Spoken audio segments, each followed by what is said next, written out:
Nirmal ka niam biya kamal ka Nur Online TV channel and the Mandunian Kwasniak. Kajan Guasame, there are Raj Kiriat, Medeo Kaji, Ki Medeo Kanidiala Contilian ka Rasni ka Nur Online TV channel. Guasame, Mendekon Larodan Kajaruan, Kinadaro, Jandang Rwaname. Adobe de Narodin Yen Kaja.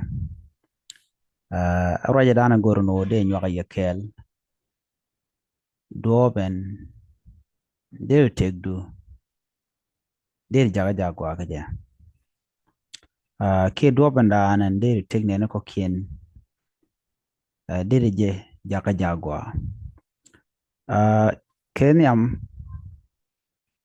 mugur je no bimogwa bilat karodo ki bilat kane ko kien gor je no jin bukot nial bilan nyamdu nyen ko diala kona ladi bukwano kos bije teten ko jen biya bosdumo rewde faylene ku dial mi ngada no jin ti ka dor mi ko da kamje mi bilat ka dor ke mi bilat kana mi ngaje no jin ti ka lwang em mi tegmo teg ko bi manana chala de kot ano de lat kana bi jalat shuro du jaka ramimo bina bi kalam min no jeno bi tek agwa gorno jinba ne ko kenba bi dier ke tek dien shiga bugu jeno dong de randa badre teka de randa teka jui de randa riek de jek ana mo de ria woch rengit kado teka kelmo gwa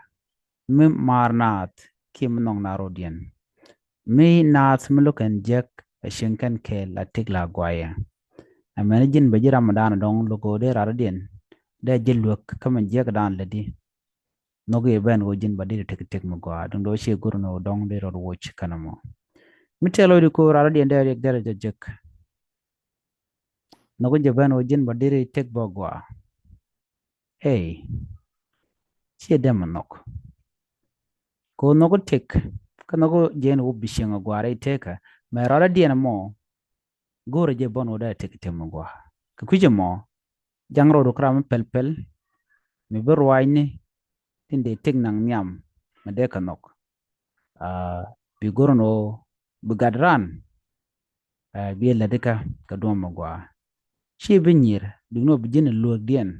ka shum dien re tek mo na gor kana no de ka wakaja nyire mi jeg ne jen chi nyire ponran nyire ne man jeg dan le de chi nyire je ko mi nyire je dire shulok bo men point nyire ne man dan en le de jen mo kwa shum kana lo kwa le la kam kana zon tan ba ji jogina ne me jeka ko bararian ba jaw yar min no rodo no ko no ne ko ken ba de ka ko min lugu je no bararian ba mo ga belan men jin ba shi gor no de mo ga de yelat ke je ron kina daru jen dang re ngwana me ban tu ngwan long ban ka lat ka bu kon ka ngaje no do bi den na ko je ki den na rin rela ka ga jere teka shilo te da long anda mandu ne shan kwas nya ka no 90 tv channel bana nyogo jek karwai ni shum ka te ko ken te benung ye nyok ka bu kon ler kon la kon kaling siang ba bu kon kaling ka gwasa dana che break je ya te kamal